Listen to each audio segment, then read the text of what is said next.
ओम श्री गुरुवे नमः। सर्वश्रुति शिरोरत्न विराजित पदाम्बुजं वेदान्तं पुजमार्तण्डं तस्मै श्री गुरुवे नमः। ओम शांति शांति शांति।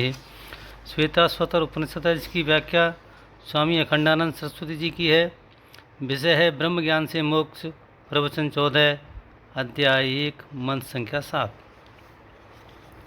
ब्रह्म है ही नहीं, यह असत्वापादक आवरण है, और ब्रह्म है किंतु अभेद रूप से उसका अनुभव नहीं होता, यह अभानापादक आवरण है। ब्रह्म है यह श्रद्धा से नहीं मिलता, मान लेने से नहीं मिलता।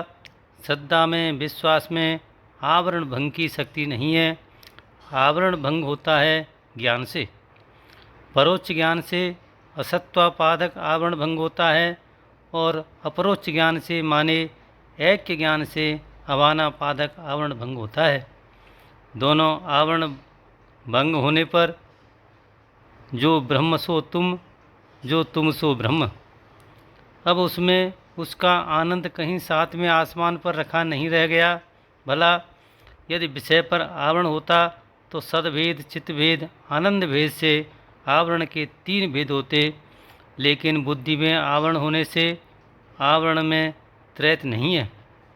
100 में 99 वेदांतियों ने आवरण 2 ही स्वीकार किए हैं, असत्वापादक और अभानापादक। एक अद्वैत सिद्धि पर गौड़ ब्रह्मानंद की नाम की टीका है, उसमें यह आनंदापादक आवरण बतांतर में स्वीकार किया हुआ है।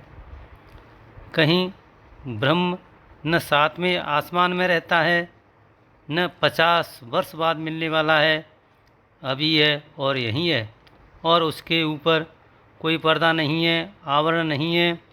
आवरण कहाँ है कि अपनी बुद्धि पर है। बुद्धि पर सिर्फ आवरण ही आवरण हो तो उसको फाड़ डालने में महात्मा को 1 सेकंड नहीं लगती। परंतु पहली बात तो यह है कि लोग ब्रह्म को नहीं चाहते हैं, छोटी मोटी चीज़ों को चाहते हैं, इसका नाम मल है। दूसरी बात यह है कि यदि कभी कभार ब्रह्म को चाहते भी हैं तो चित्त विक्षिप्त रहता है। मल को दूर करने के लिए धर्मानुष्ठान, निवृत्ति धर्म का अनुष्ठान तथा निष्काम कर्म योग, और विक्षेप को दूर करने के लिए उपासना, और उपासना में भी राग द्वेष निवर्तक निष्काम ईश्वरोपासना ये आवश्यक है।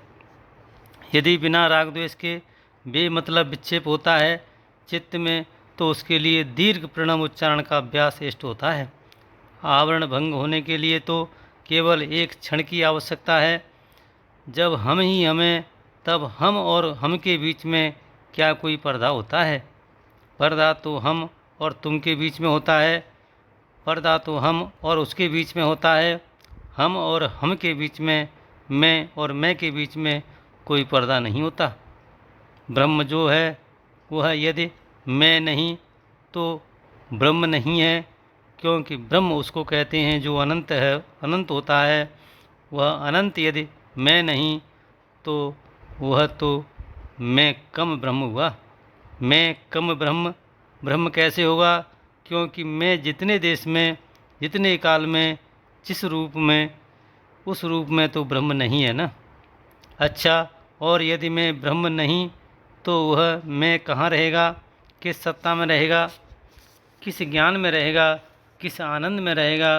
वो कहाँ रहेगा? मैं से कम ब्रह्म नहीं हो सकता, और ब्रह्म से कम मैं नहीं हो सकता।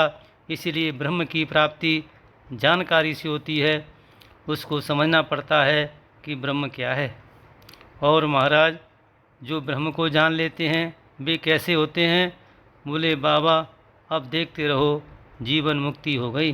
तत्परा तदेव तत्परायणा। अब वे चलते हैं तो ब्रह्म में, खाते हैं तो ब्रह्म में, बोलते हैं तो ब्रह्म में, उनका सब कृत्य ही ब्रह्मात्मक हो जाता है। इसलिए अज्ञानी पुरुष यदि ब्रह्मज्ञानियों की नकल करे तो उसके अज्ञान की निवृत्ति नहीं होगी, क्योंकि अज्ञान की निवृत्ति के लिए तो श्रवण मनादि, क्योंकि अज्ञान की निवृत्ति के लिए तो श्रवण मनन आदि साधन उपेक्षित हैं, वे छूट जाएंगे। ब्रह्म ज्ञान प्राप्त करने के लिए अज्ञानियों को ज्ञानियों की नकल नहीं करना चाहिए, साधन करना चाहिए। इसी के साथ सत्संग विराम।